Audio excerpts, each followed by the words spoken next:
Hi there and welcome into SGTV News. I'm Cameron Weiderman. Last Friday night, over 67 student organizations were at Blatt Field for Relay for Life.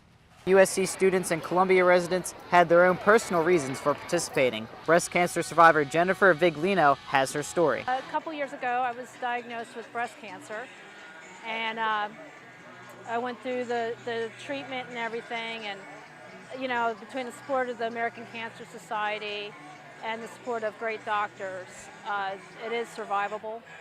Participants walk laps around the field and keep moving for 12 straight hours in order to show their support for the American Cancer Society. Each organization created a game and sold food that cost tickets in order to raise money for the cure. Relay for Life mentor Donnie Gibson says she is happy to unite the organizations for charity. Over $82,000 are raised this year's relay, and the number is still climbing as more donations are received.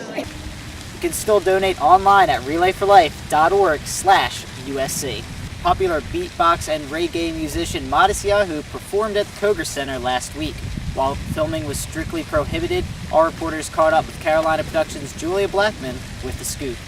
Carolina Productions only had to just program it. We did put out a Facebook group just to see how many people would be interested in it, and then we just contacted his agent. Shared the spotlight with another popular artist, Hilton Head native Trevor Hall, as they performed songs together and had a Q&A session with students. They both have CDs out, and you can hear them both on the radio.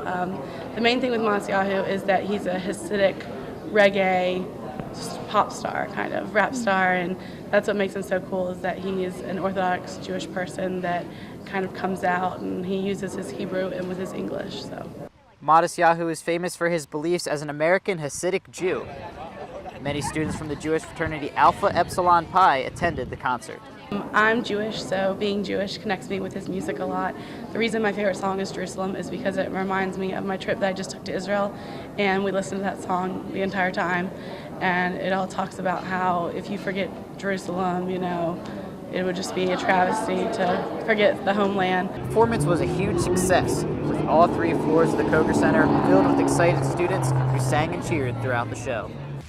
The Carolina Coquettes were out on Green Street last week promoting their upcoming auditions. Auditions will be held this Saturday, April 16th at the USC Band and Dance Facility on Sumter Street.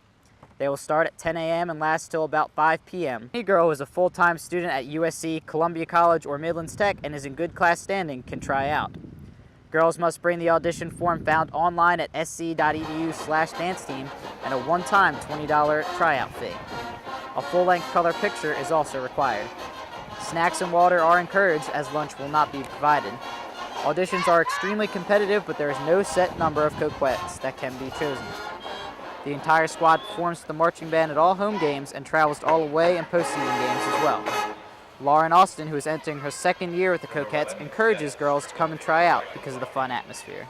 It's a really fun collegiate atmosphere. It's fun to make friends at, and it's really fun to travel.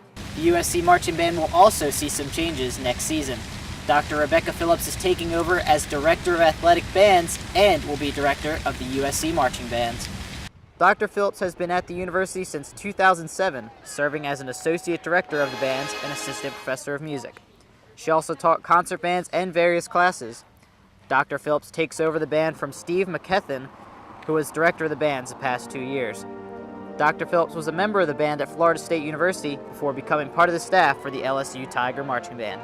She is more than excited to be working with the bands at USC and looks forward to some new ideas for next fall. The 3rd annual Student Comedy Competition was held April 4th at the Russell House Theater. It was hosted for the 2nd straight year by Pete Lee. Each student comedian had about 5 minutes on stage to showcase his or her best jokes. The bits from the night range from sexual and nerdy jokes to impersonations and gestures. Pete Lee could not have been more impressed by this year's talent. I'm like, this is like a breeding ground for comedy. And I know it's a cool, hip place with a lot of intelligent people, but I've been to other colleges before and they have comedy competitions and they're not as good as this. If you're watching this from another school, sorry that you're not as good as here. While Pete Lee finished the night with a few bits of his own, a panel of judges chose their favorites and the audience texted their votes to decide the winner. Maxwell Surt took 3rd place, Brian Phillips took 2nd, and Matt Laborte was the night's winner. And while it was a competition, Matt says being there with his friends and everybody helping each other out was the best part of the night. There's not really a competitive spirit behind it. We all kind of know it's all about like who brings out the most people. And so like Max, this is Marissa's first time. Like Max went back and he helped her a bunch and get ready for it and got her stage presence up. We've all been writing jokes for each other too, because you'll just come up with something that doesn't work for your set, but one of your friends can fit it in perfectly. So there's a lot of that. There's actually a lot more camaraderie than I think people know about. The journalism school presented the Taylor Tomlin Award Wednesday morning. Our own Leah Balby was there and has the story. Doug Perdue was given the Taylor Tomlin Award for his investigative piece about Charleston's Senior Guardian Program elderly support. He spoke with a class of USC students and other guests about his award-winning story. Supposedly, the way this system will work well is that someone will alert the court that there's this poor old lady who lives down the street. She's in her house. She's never comes out, and the yard is getting dirty, and we think there are rats crawling around the place. And the adult services person will go over there and check and interview them, and then find out if there's anybody who's trying to take care of this person.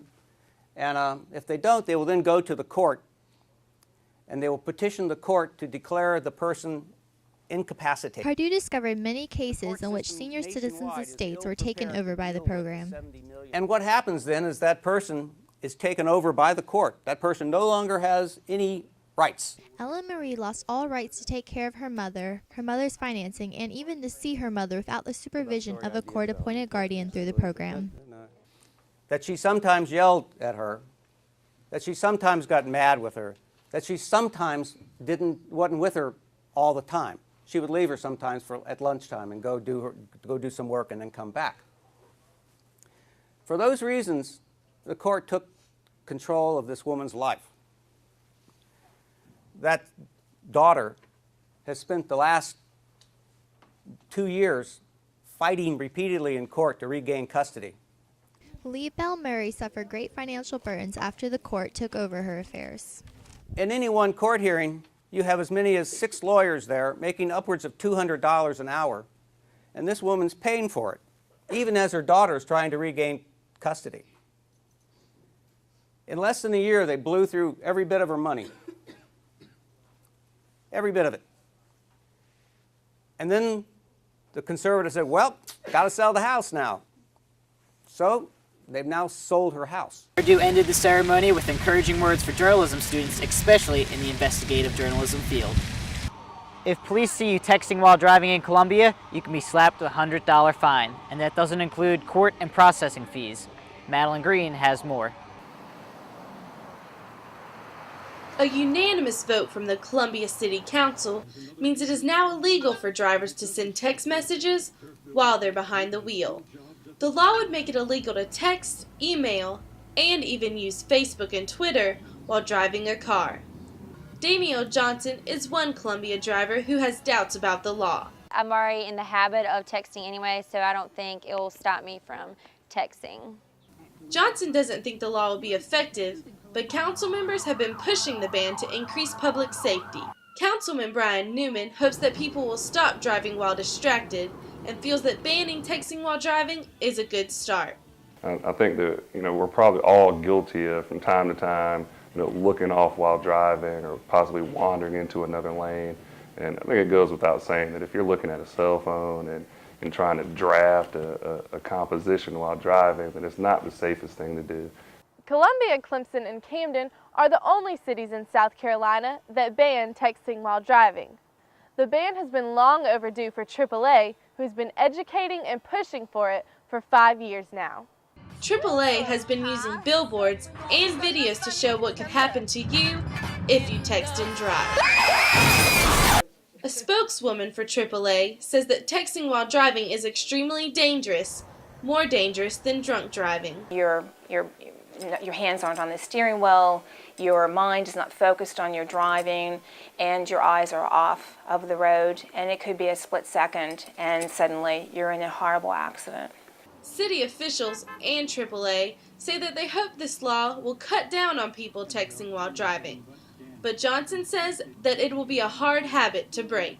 When I hear my phone go off in the car, I can't not pay attention to it, so I will more likely to keep on texting. Police will not start writing tickets until next month, even though the law is already in effect. Madeline Green, Carolina News. There's a bill in the South Carolina State Legislature that could ban texting and driving statewide. It will take effect if and when signed by Governor Haley. Well, that's going to do it for our final SGTV News episode of the year. If you missed anything or want to see more SGTV work, check our website out, sgtv.sc.edu. I'm Cameron Weiderman. For all of us at SGTV News, have a safe and healthy summer. We'll see you in the fall.